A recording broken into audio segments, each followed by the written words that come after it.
Salut tout le monde, c'est Raito, on se retrouve pour la review du chapitre 225 de Eden Zero, le troisième arc Drakenjo. On l'a eu une première fois, ils ont perdu, on l'a eu une deuxième fois, ils ont gagné, et maintenant on l'a une troisième fois dans l'univers 0. Donc les gens qui ont kiffé l'arc Drakenjo, on a 3 versions, de quoi bien nous faire kiffer. En tout cas, n'hésitez pas bien sûr à me dire en commentaire votre avis sur le chapitre, likez, partagez, abonnez-vous, je compte sur vous. Ici on fait des reviews de Eden Zero chaque semaine. Et nous on va attaquer la review, c'est parti. Bon, comme j'ai dit, on est de retour pour encore une fois l'arc Drakenjo, mais de manière un peu différente puisque ça va se passer directement finalement sur Gilst. Et donc il y aura à la fois Illega et à la fois Drakenjo.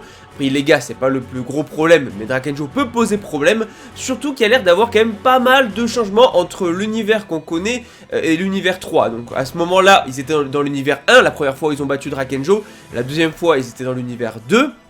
Donc là du coup dans l'univers 0 ça se passe un peu différemment. Déjà première chose, on a donc Drakenjo et Homura. Donc très cool de ce côté là. C'est quand même de gros changements. Et en fait ça se passe différemment tout simplement parce que là dans cette situation on a donc Homura qui a une dette envers Drakenjo, qui doit de l'argent à Drakenjo.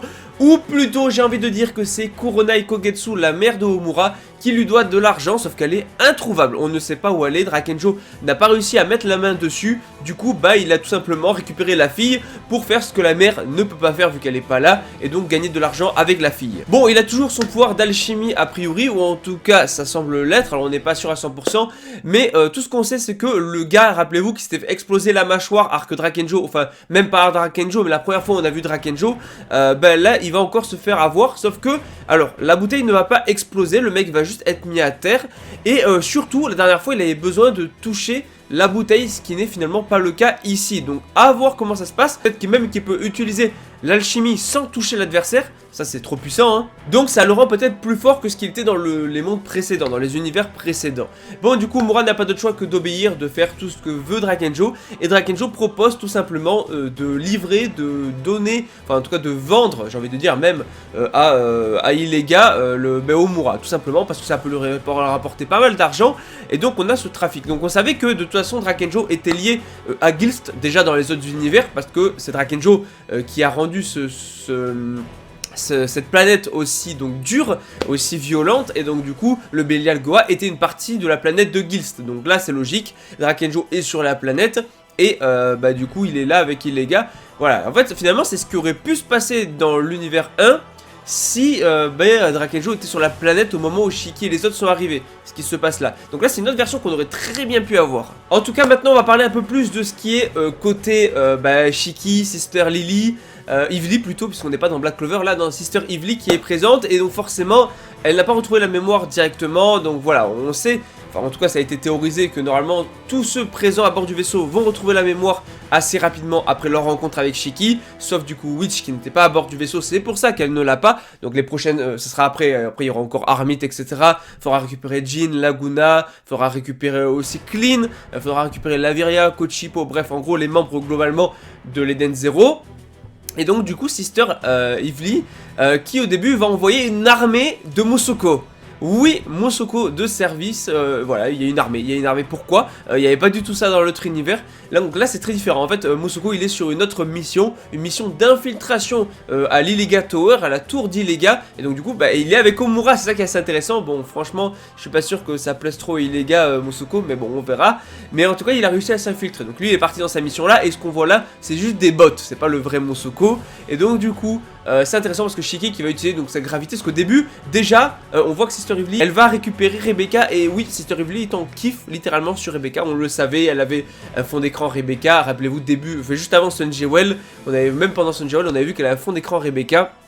Voilà, elle est à fond sur Rebecca. Et donc du coup, heureusement on a Shiki qui va utiliser sa gravité. Donc les Musoko vont être éparpillés. Et là, très vite, en fait, Sister Ivy va récupérer ses souvenirs, sa mémoire. Alors là, on a le droit à une scène qu'on n'avait jamais vue, inédite, de full fan service. Oui, on sait que, comme j'ai dit, Sister est à fond sur Rebecca. Voilà, clairement, elle aime les filles. Il n'y a même pas à chipoter là-dessus. Et elle est en kiff sur Rebecca. Et donc du coup, en fait, on voit enfin l'entraînement qu'il y avait eu. Rappelez-vous, à l'époque où Witch, c'est surtout Sister Lily et Ivy l'avait entraînée.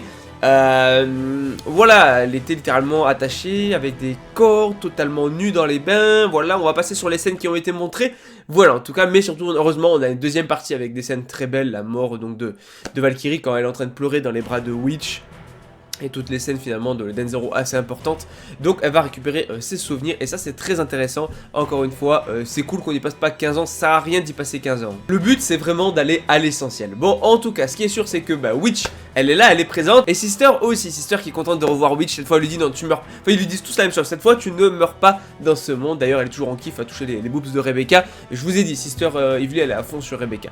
Maintenant, il y a des choses qui ont changé parce qu'en fait dans cet univers là, il n'y a pas la fausse Sister. La fausse Sister n'existe pas, en tout cas elle existe peut-être, mais elle n'est pas sur cette planète à ce moment-là. Donc il y a des choses qui sont un peu différentes en fait, et ça c'est cool, hein, voilà, ça permet d'avoir une autre version finalement. C'est comme ça qu'aurait pu être Eden Zero la première fois qu'on l'a vu. Donc moi j'adore, je kiffe ce genre de choses, en tout cas quand t'es fan d'une œuvre, revoir une autre version, c'est toujours un kiff. Enfin en tout cas du coup voilà, la fausse Sister n'existe pas, enfin en tout cas n'est pas ici sur cette planète là. Et donc du coup non, elle n'a pas été emprisonnée la vraie Sister pendant 10 ans. Par contre elle a été envoyée ici pour soigner donc des gens tout simplement, et pour la sécurité, pour protéger les gens etc. Et donc c'est devenu une sorte de groupe anti, j'ai envie de dire anti Drakenjo, c'est à dire qu'ils combattent Drakenjo. Voilà, c'est le groupe de rébellion anti-Drakenjo. Maintenant, l'objectif, ça va être d'affronter Drakenjo. C'est vrai qu'on pourrait juste éviter Drakenjo et se barrer, mais... bon, il y a Omura, mais ça, ils ne le savent pas, mais surtout, normalement, Jin, Clean, et en tout cas, notre petit Laguna, sont censés être ici, avec Drakenjo. En tout cas, en théorie, ils sont... avec Drakenjo, peut-être que finalement ils le seront pas, peut-être que Laguna il a jamais rejoint Drakenjo, il est toujours donc sur la planète donc dans le cosmos de Nero, je ne sais pas, le cosmos Aoi, peut-être qu'il est toujours là-bas, je ne sais pas. Mais en tout cas, ce qui est sûr là, c'est que dans tout le cas, ils vont tenter de le battre et de l'affronter. Est-ce qu'ils ont récupéré leur full pouvoir ? Je ne suis pas sûr, en tout cas ils ne le maîtrisent probablement pas. Alors ils ont un avantage parce qu'ils connaissent les capacités en tout cas de Drakenjo, d'autant plus que Clean, Laguna ainsi que du coup Jin peuvent se retourner contre Drakenjo en récupérant la mémoire. Donc si jamais ils sont bien là, ça fait 3 membres qui sont du côté de Drakenjo qui basculent d'un coup du côté de l'Eden Zero, ça peut faire pencher la balance. Maintenant, Shiki se demande une chose très intéressante, est-ce que Drakenjo est vraiment le même que dans l'autre monde, dans l'autre univers? C'est une très bonne question. Déjà il a utilisé l'alchimie a priori sans toucher le verre et donc du coup sans toucher l'élément, alors normalement il faut qu'il touche pour l'utiliser, donc à voir s'il n'est pas plus fort. Maintenant, est-ce qu'il va faire de lui son ami? C'est une très bonne question. C'était l'objectif de Shiki, il avait dit je te vaincrai et tu seras mon ami, tout ça. Maintenant on verra, on verra. Enfin en tout cas on a un message de Musoko qui, comme j'ai dit, a infiltré la tour Illéga en se déguisant en femme.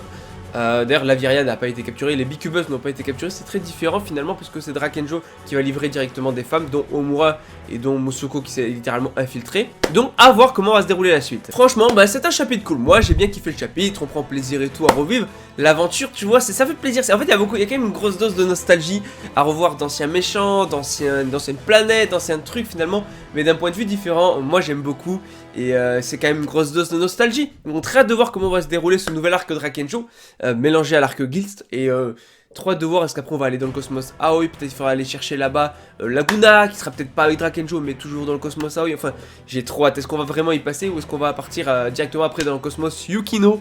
Franchement, j'ai hâte. En tout cas, n'hésitez pas à liker, à partager, à vous abonner, à me dire en commentaire votre avis sur le chapitre. Je vous dis à la prochaine. Allez, ciao tout le monde.